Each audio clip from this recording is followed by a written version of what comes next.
Hello dear students, my science academy पर आप सबका स्वागत है। हम पढ़ रहे हैं बीएससी पार्ट सेकेंड ईयर की इलेक्ट्रॉनिक्स और इसमें लास्ट लेक्चर तक हमने देखा श्रेणी प्रेरकत्व फिल्टर के बारे में। तो देखिए फिल्टर पढ़ रहे थे हम। सबसे पहला फिल्टर हमने देखा पार्श्वपथ संधारित्र। तो जो पार्श्वपथ संधारित्र फिल्टर था मेरा, उसमें मैं यूज कर रहा था केवल संधारित्र का, यानी कि उसका डायग्राम कुछ परिपथ जो डायग्राम था कुछ ऐसा था। जैसा कि आप डायग्राम में देख पा रहे हैं, जो एल भाग अनुभाग फिल्टर है उसके पूर्ण तरंग दृष्टकारी के लिए और अर्धतरंग दृष्टकारी और पूर्ण तरंग दृष्टकारी के लिए यह डायग्राम है। तो उसमें केवल संधारित्र सी जुड़ा होता था, उसे हम कहते थे पार्श्वपथ संधारित्र फिल्टर। और दूसरा हमारा होता था श्रेणी प्रेरकत्व श्रेणी प्रेरकत्व फिल्टर, यानी कि उसमें प्रेरक एल लोड प्रतिरोध आरएल के श्रेणी क्रम में जुड़ा होता था, जैसे यहां जुड़ा है, और संधारित्र सी पार्श्वपथ संधारित्र में समांतर क्रम में जुड़ा होता था। अब जो एल अनुभाग फिल्टर होता है, इसमें क्या होता है कि मैं प्रेरक एल का भी यूज करता हूं और संधारित्र सी का भी यूज करता हूं।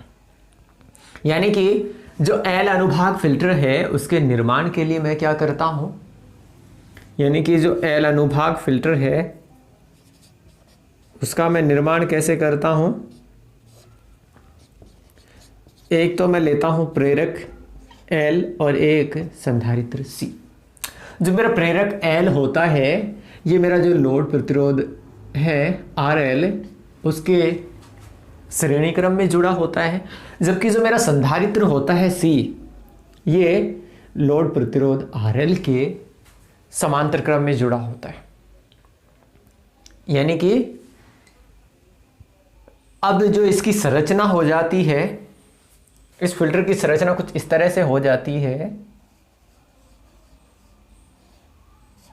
ये मेरा L है, ये मेरा C है, ये मेरा निर्गत, ये मेरा निर्गत, और यहां मेरा निवेशी, यहां मेरा निवेशी और यहां मेरा निर्गत। तो जो L अनुभाग फिल्टर है इसकी संरचना L जैसी प्राप्त होती है, इसलिए इसे हम कह देते हैं एल अनुभाग फिल्टर। ध्यान रखिएगा कि इसकी संरचना हमें कैसे प्राप्त होती है, एल और ये सी, ये एल टाइप की हमें संरचना प्राप्त होती है, इसलिए इसे हम एल अनुभाग फिल्टर कहते हैं। अब देखिए निर्गत कहाँ प्राप्त होता है। निर्गत प्राप्त करने के लिए हम क्या कर लेते हैं, एक लोड प्रतिरोध आर एल संयोजित कर लेते हैं। अब देखिए जो एल अनुभाग फिल्टर है, जैसे कि आप डायग्राम में देख पा रहे हैं, एल अनुभाग फिल्टर के जो निवेशी सिरा है, यानी कि यहां मैं बात कर लूं कि निवेशी सिरे पर कुंडली या चौक जुड़ा होने के कारण हम इसे निवेशी चौक एलसी फिल्टर कहते हैं। यानी कि मैं यहां लिख दूं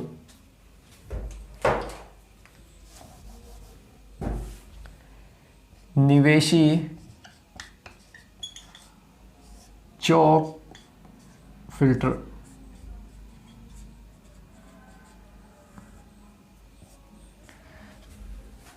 और क्यों कहते हैं, क्योंकि जो हमारा निवेशी होता है वहां मेरा कुंडली या चौक जुड़ा होने के कारण हम इसे क्या कहते हैं, निवेशी चौक फिल्टर। अब देखिए ये तो बात रही इसकी संरचना क्या होती है और इसे निवेशी चौक फिल्टर क्यों कहते हैं, या फिर एल अनुभाग फिल्टर इसे हम क्यों कहते हैं। अब बात रही इसकी मैकेनिज्म की। तो जैसा कि स्ट्रक्चर आप देख सकते हैं अर्धतरंग दृष्टकारी के लिए कि ये मेरा अर्धतरंग दृष्टकारी है और उसमें श्रेणी क्रम में प्रेरक एल संयोजित है, समांतर क्रम में संधारित्र सी संयोजित है। ऐसे ही जो मेरा पूर्ण तरंग दृष्टकारी है वही प्रेरक एल जुड़ा है श्रेणी क्रम में और संधारित्र सी जुड़ा है समांतर क्रम में। तो ईजी है इसकी स्ट्रक्चर। तो वही निवेशी वोल्टा मेरी V I equal to E P sine omega T है और यहाँ भी वही निवेशी वोल्टा है और जो द्वितीय कुंडली है उसमें Vs इक्वल टू है N E P sine omega T. Same चीज है। अब देखिए, हम जानते हैं कि जो दिष्टकारी होता है उससे हमें दिष्ट धारा प्राप्त होती है। अब जो ये दिष्ट धारा होती है उसमें दिष्ट घटक के साथ प्रत्यावर्ती घटक भी क्या होता है, मौजूद होता है।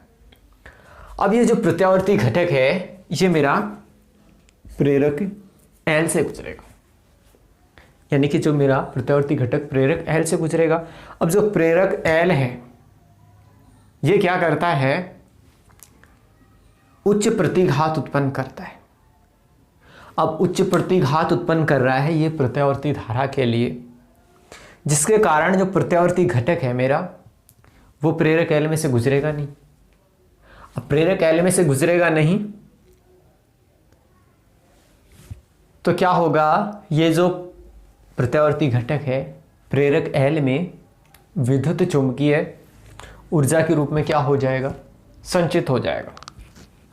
लेकिन जो प्रत्यावर्ती घटक इस प्रेरक L से गुजर जाता है, ध्यान से सुनिएगा कि वैसे तो गुजरता नहीं है क्योंकि उच्च प्रतिघात उत्पन्न करता है, और अब ये नहीं गुजर रहा है तो ये प्रेरक L में विद्युत चुंबकीय ऊर्जा के रूप में संचित हो जाता है।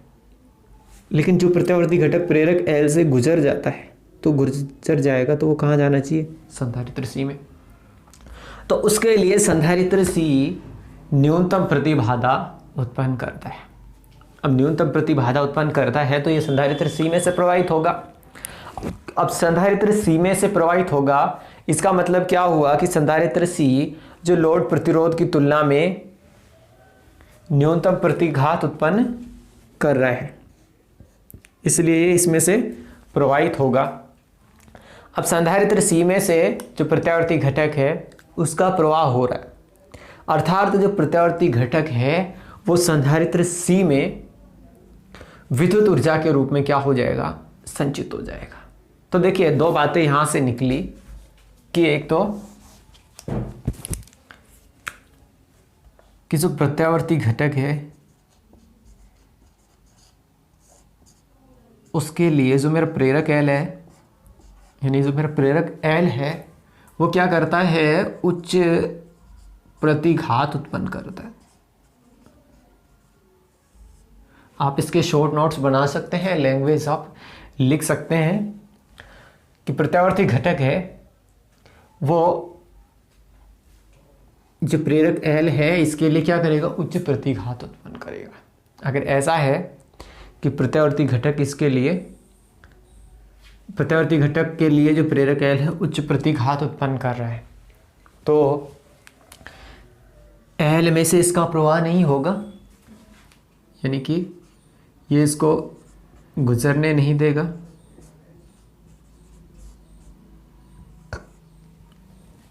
अब गुजरने नहीं देगा तो जो मेरा प्रत्यावर्ती घटक है, जो कुंडली है L, उसमें विद्युत चुंबकीय ऊर्जा के रूप में क्या हो जाएगा, संचित हो जाएगा। यानी कि जो प्रत्यावर्ती घटक है कुंडली L में विद्युत चुंबकीय ऊर्जा के रूप में संचित होगा। ठीक है। अब देखिए प्रत्यावर्ती घटक को गुजरने नहीं दे रहा है, लेकिन अगर जो प्रत्यावर्ती घटक प्रेरक L से, यानी कि जो कुछ घटक अगर मान लो प्रेरक L से गुजर जाता है तो उसके लिए जो मेरा संधारित्र C है वो न्यूनतम प्रतिघात करता है। यानी कि जो प्रत्यावर्ती घटक प्रेरक L से गुजर जाता है उसके लिए जो मेरा संधारित्र C है वो क्या करता है, न्यूनतम प्रतिघात उत्पन्न करता है। यानी कि ऐसा प्रत्यावर्ती घटक जो प्रेरक L से गुजर जाता है उसके लिए संधारित्र C लोड प्रतिरोध RL की तुलना में जो यहाँ जुड़ा होता है न्यूनतम प्रतिघात उत्पन्न करता है। अब न्यूनतम प्रतिघात उत्पन्न कर रहा है, यानी कि जो प्रतिघात है मेरी वो न्यूनतम है, तो उस प्रत्यावर्ती घटक को सी में से गुजारा जा सकता है, यानी कि इसमें सी में से क्या होगा, वो प्रवाहित होगा। अगर फिर वो प्रत्यावर्ती घटक सी में से प्रवाहित होगा तो प्रत्यावर्ती घटक है वो संधारित्र में विद्युत ऊर्जा के रूप में क्या हो जाएगा, संचित हो जाएगा। घटक है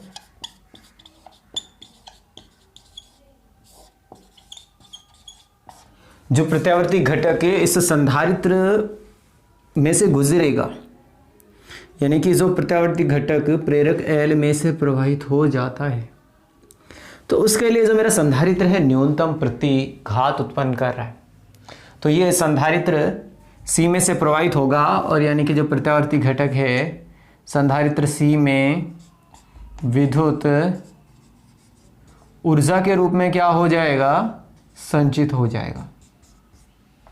और क्यों हो जाएगा, क्योंकि ये जो संधारित्र सी है वो लोड प्रतिरोध की तुलना में नगण्य प्रतिघात उत्पन्न करता है जो आने वाला प्रत्यावर्ती घटक है उसके लिए। इसलिए ये विद्युत ऊर्जा के रूप में मेरा संधारित्र में क्या हो जाएगा, संचित हो जाएगा। क्योंकि जो देखो प्रत्यावर्ती घटक होता है उसके लिए आवर्ती का क्या होता है, एक निश्चित मान होता है। तो आवर्ती का निश्चित मान होता है, मैं यहां लिख लेता हूं।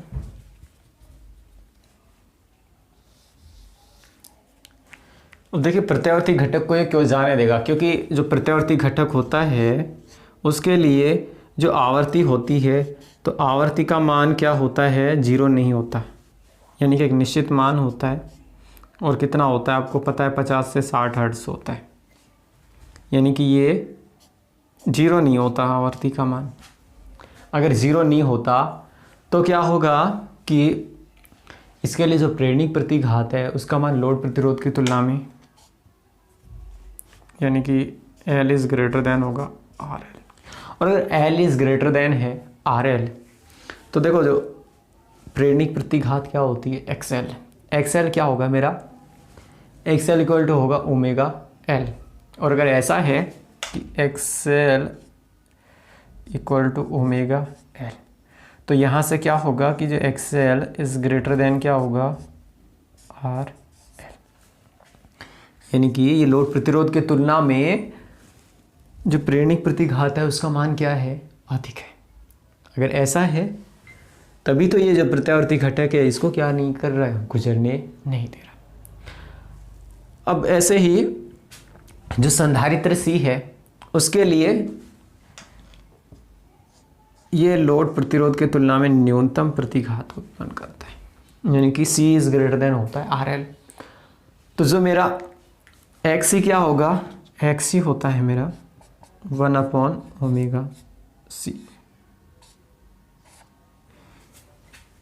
यानी कि धारितीय प्रतिघात XC इक्वल टू हुआ 1/ωc। तो यहां से XC जो लोड प्रतिरोध RL है उसकी तुलना में क्या हो जाएगा, नगण्य हो जाएगा, यानी कि XC is less than RL।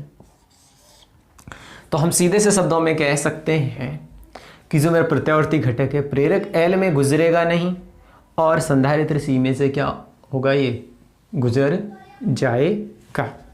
यानी कि मैं कह सकता हूँ, आप एक शॉर्ट फॉर्म में लिख सकते हैं कि AC C में से प्रवाहित होगा और L में से प्रवाहित नहीं होगा। ये मैंने क्रॉस लगा दिया है। ये बात रही प्रत्यावर्ती घटक के लिए। अब मैं बात करूंगा दिष्ट घटक के लिए क्या होगा, कि दिष्ट घटक के लिए क्या होगा कि जो कुंडली L है वो न्यूनतम प्रतिघात उत्पन्न करेगी। देखिए प्रत्यावर्ती धारा थी, यानी जब मेरा प्रत्यावर्ती घटक था तो जो कुंडली L थी वो उच्च प्रतिघात उत्पन्न कर रही थी, लेकिन जब दिष्ट घटक होगा तो उसके लिए कुंडली L क्या करेगी, न्यूनतम प्रतिघात उत्पन्न करेगी, जिसके कारण जो दिष्ट घटक है प्रेरक L में से गुजर जाएगा, प्रेरक L में से प्रवाहित होगा। लेकिन जो संधारित्र C है, संधारित्र C के लिए मेरा जो दिष्ट घटक है वो उच्च प्रतिघात उत्पन्न करेगा। और अगर ऐसा है कि उच्च प्रतिघात उत्पन्न करेगा तो जो मेरा दिष्ट घटक है वो संधारित्र C में से क्या होगा, प्रवाहित नहीं होगा। और प्रवाहित नहीं होगा तो जो लोड प्रतिरोध के तुलना में अब यानी कि जो संधारित्र C में से ना होके ये प्रतिरोध लोड RL के सिरों पर मेरे को क्या प्राप्त होगा, दिष्ट घटक प्राप्त होगा। तो देखिए आगे नेक्स्ट हम क्या करते हैं, इसका करते हैं गणितीय विश्लेषण। तो आप इसका स्क्रीनशॉट लेना चाहे तो स्क्रीनशॉट इसका आप ले सकते हैं। बस लैंग्वेज इतनी सी करनी है, जैसे मैंने AC के लिए क्या है, DC के लिए क्या होगा, आवर्ती का क्या होगा, निश्चित मान होगा, यानी कि जो आवर्ती होगी मेरी 0 होगी। तो XL इक्वल टू क्या होगा, ओमेगा L होगा। और जो ओमेगा क्या होता है मेरा 2 पाई f होता है, यानी कि XL equal to 2 pi FL। तो जो DC को प्रेरक L गुजरने देगा। और ऐसे ही जो मेरी धारितीय प्रतिघात होती है X इक्वल टू क्या होती है 1/ओमेगा C। तो जब ओमेगा क्यों क्या लिख सकता हूँ मैं, 2 पाई f लिख सकता हूँ। तो X equal to 1/2 pi FC। अब जब फ्रीक्वेंसी का मान मेरा 0 है तो यहाँ मेरे पास क्या प्राप्त होगा, XC का मान प्राप्त होगा इन्फिनिटिव, यानी कि जो संधारित्र है उसके लिए, दिष्ट घटक के लिए क्या कर रहा है, ये अनंत प्रतिरोध, ये अनंत प्रतिबाधा उत्पन्न कर रहा है, यानी कि ये दिष्ट घटक को जाने नहीं देगा। यानी कि लोड प्रतिरोध इसमें से नहीं जाएगा तो लोड प्रतिरोध से जाएगा और हमें निर्गत प्राप्त होगा। तो इसका करते हैं गणितीय विश्लेषण। गणितीय विश्लेषण में देखिए, जो पूर्ण तरंग दृष्टिकारी होता है उससे जो निर्गत में हमें संकेत मिलता है उसके लिए हमें एक फूरियर श्रेणी प्राप्त होती है। यानी कि जो वोल्टा के लिए फूरियर श्रेणी प्राप्त होती है, मेरे पास जो दिष्ट वोल्टा मिलती है वो V0 इक्वल टू होती है 2em/पाई minus 4em/3 pi into cos 2/2 minus 4em/15 pi cos 4 omega t. Equation मेरी 1। अब जो दिष्ट धारा और दिष्ट वोल्टा का मान क्या होता है, दिष्ट वोल्टा तो होती है EDC इक्वल टू मेरा 2em/पाई, और जो दिष्ट धारा होती है वो होती है 2im/पाई। अब जो अधिकतम मेरी धारा है वो क्या होती है, अधिकतम वोल्टा और जो मेरा कुल प्रतिरोध होगा R+RL उसके योग के बराबर होती है। अब जो लोड प्रतिरोध का मान क्या होता है, बहुत अधिक होता है, इसलिए हम इसको नेगलेक्ट कर देते हैं। तो ये Im इक्वल टू हो जाता है मेरे पास Em/RL। तो यहाँ से IDC क्या होता है 2Im/पाई।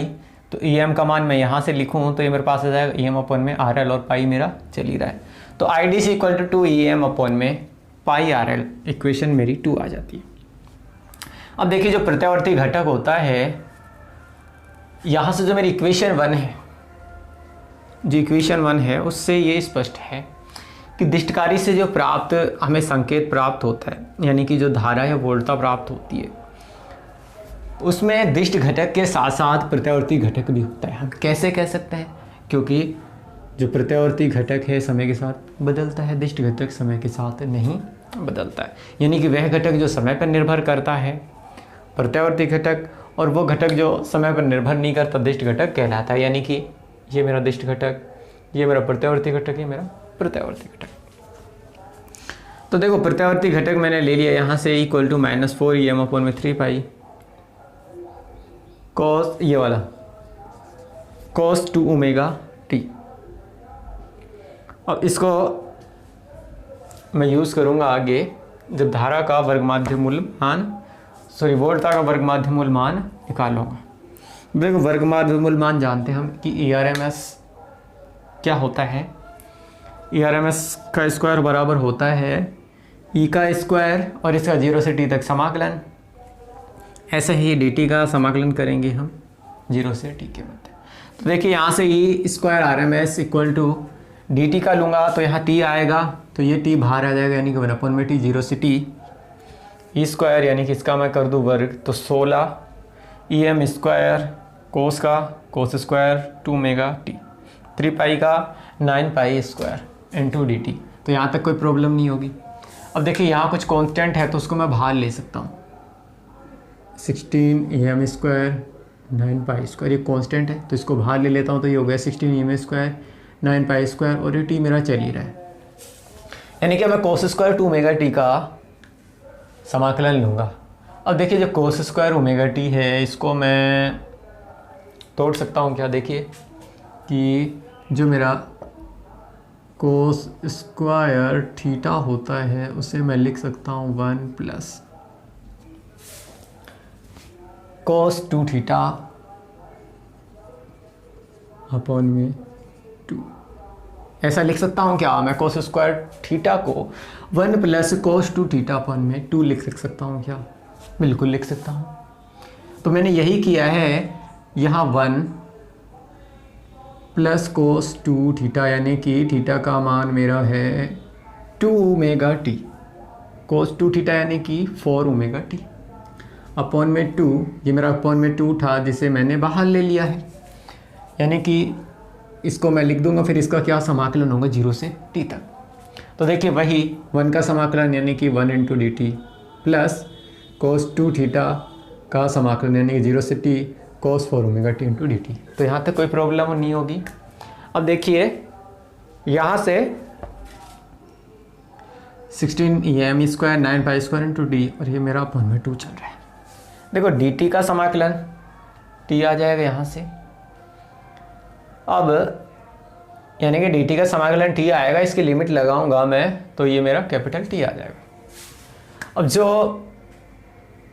कोस 4 ओमेगा टी है, ओमेगा टी इक्वल टू 2 पाई यानी पाई का गुणज है, तो इसका जो समाकलन 0 से t ये क्या होता है 0 होता है, यानी कि इसका मान होता है मेरा 0। अब यदि इसका मान 0 होगा तो ये हिस्सा तो 0 हो गया मेरा, यहाँ से क्या बचा केवल t बचा। तो देखो इसको मैं सोल्व कर लेता हूँ, t से t जाएगा मेरा गया 2 से 8, तो ये मेरे पास क्या बचा 8 em स्क्वायर अपन में 9 पाई स्क्वायर, यानी कि ई आर एम एस का मान आ गया मेरे पास 8 em square upon 9 pi square. अब यदि मैं केवल ई आर एम एस का मान निकालूं तो वर्ग करना पड़ेगा मेरे को, सॉरी वर्गमूल करना पड़ेगा। तो 8 का आ जाएगा 2√2 em स्क्वायर का em, और 9 पाई स्क्वायर का आ जाएगा 3 पाई। तो इक्वेशन मेरी थर्ड आ गई। अब देखिए जो कुल प्रतिबाधा होगी वो क्या होगी, Z equal to R L यानी लोड प्रतिरोध की, और जो मेरी और प्रेरणिक प्रतिघात है धारितीय प्रतिघात है उनका अंतर, यानी कि Z इक्वल टू लिख सकता हूँ मैं R L plus iota X L minus X C. अब यदि मैं इसका मोड लूँ, परिमाण निकालूँ, तो ये क्या होगा कि आर एल का square plus XL minus iota का स्क्वायर क्या हो जाएगा 1 हो जाएगा, तो एक्सएल माइनस एक्सी का होल स्क्वायर। अगर ऐसा है तो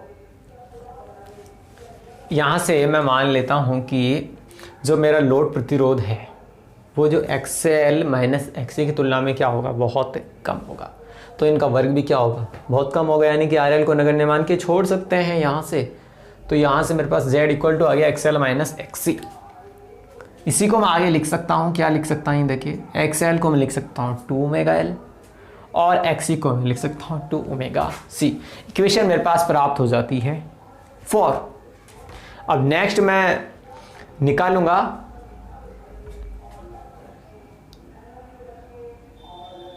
देखिए,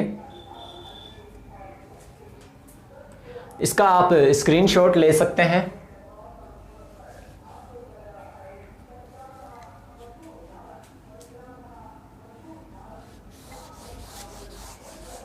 देखिए ओम के नियम से मैं धारा का वर्गमूल मान निकालूं तो ये क्या होगा I R M S equal to A R M S अपन में कुल प्रतिबाधा Z। तो देखो इसका मान क्या आया था हमारे पास, इसका मान आया था 2 ओमेगा एल, जो इक्वेशन समीकरण 4 से मैंने क्या मान निकाला था 2 omega L minus 1/2 omega C, और ई आर एम एस का मान था मेरा 2√2 em अपॉन में 3 पाई। तो उसको पुट कर लेते हैं, तो I R M S equal to आ गया 2√2 em अपॉन में 3 पाई इंटू ब्रैकेट में 2 omega L minus 1/2 omega C. तो देखिए यहाँ से ये आ जाएगा मेरे पास 2√2 EM इंटू 2 ओमेगा एल, और सॉरी ये है ओमेगा सी है ये, और यहाँ 3π/4 omega square L C minus का 5। अब ये पद एक की तुलना में क्या है, बहुत बड़ा है, तो इसलिए हम एक को नेगलेक्ट कर लेते हैं यहाँ से। तो ये मेरे पास आ गया 2√2 3π/EM into 2 omega C upon में 4 ओमेगा स्क्वायर एल सी। अब यहाँ से कुछ कट रहा है तो मैं काट सकता हूँ, देखो 2 से काटा 2, 2 से काटा 2। देखिए यहाँ से क्या बचेगा, सी से सी गया, तो यहाँ से √2 EM और 1 ओमेगा से 1 ओमेगा गया, यहाँ 3π ओमेगा एल। इक्वेशन आ जाएगी मेरी 5। अब देखिए इक्वेशन 5 के बाद हम क्या करते हैं कि जो निर्गत सिरे पर जो हमारा संधारित्र C जुड़ा है उस पर वोल्टा का मान क्या होगा, वो मान लेता हूँ मैं E'(RMS)। तो वो क्या होगा, जो धारा का वर्गमध्यमूल मान है और जो संधारित्र C है उसके धारितीय प्रतिघात का गुणनफल होगा। तो दोस्तों ये आ जाएगा समीकरण 5 में मान रख लेते हैं। तो समीकरण 5 से ये रही मेरे पास √2 EM का मान इंटू 3π ओमेगा एल अपन में 1/2 ओमेगा सी, यानी कि यहाँ से ये मान आ जाएगा मेरे पास, जो E'(AC) होगा उसको मैं लिख सकता हूँ E'(RMS)। तो ये हो जाएगा √2 EM और यहाँ से हो जाएगा 6π और omega square L C. Equation आ जाएगी मेरी 6। अब यहाँ से देखिएगा कि यदि मैं उर्मी का गुणांक निकालूं तो उर्मी का गुणांक की परिभाषा से क्या होता है कि जो मेरा प्रत्यावर्ती घटक है और दिष्ट घटक है उन दोनों का क्या होता है, ये अनुपात होता है। यानी कि जो मेरा दिष्ट घटक है उसमें कितना प्रत्यावर्ती घटक मौजूद है उन दोनों का क्या होता है, अनुपात होता है उर्मी का गुणांक। तो यहाँ से मैं बोल सकता हूँ IAC इक्वल टू किसके बराबर है, E'(AC) के। तो इन दोनों का अनुपात ले लेते हैं। तो यहाँ से देखिए E'(AC) ये तो आ जाएगा √2 EM 6π omega square into L C upon में EDC का मान होता है 2 EM अपॉन में पाई, तो ये आ जाएगा पाई अपॉन में 2 EM। अब यहाँ से कुछ कट रहा है तो उसको मैं काट लेता हूँ। देखिए एक रूट से इसको मैं लिख सकता हूँ √2 इंटू √2, तो यहाँ √2 आ जाएगा। इसके अलावा कुछ कट रहा है पाई से, पाई से मेरा पाई कट जाएगा और जो ओमेगा है ओमेगा को मैं क्या लिख सकता हूँ 2πf, चूँकि ओमेगा इक्वल टू 2πf। अब ओमेगा स्क्वायर है तो ये क्या आ जाएगा 4π स्क्वायर f स्क्वायर, यानी कि √2 आ गया। यहाँ से काटने के बाद मेरे पास √2 आ गया और ये पाई से पाई कट गया और ओमेगा स्क्वायर का मान रखा तो ये क्या है 4π स्क्वायर, यानी कि ये पाई स्क्वायर और ये मेरा f स्क्वायर। एलसी मेरा चल ही रहा है तो 4 गुना होगा 6 से, तो ये आ गया 24। तो ये जो मेरा उर्मी का गुणांक है वो आ गया 1/24 pi square F square L square into L square नहीं एफ स्क्वायर एल इंटू सी।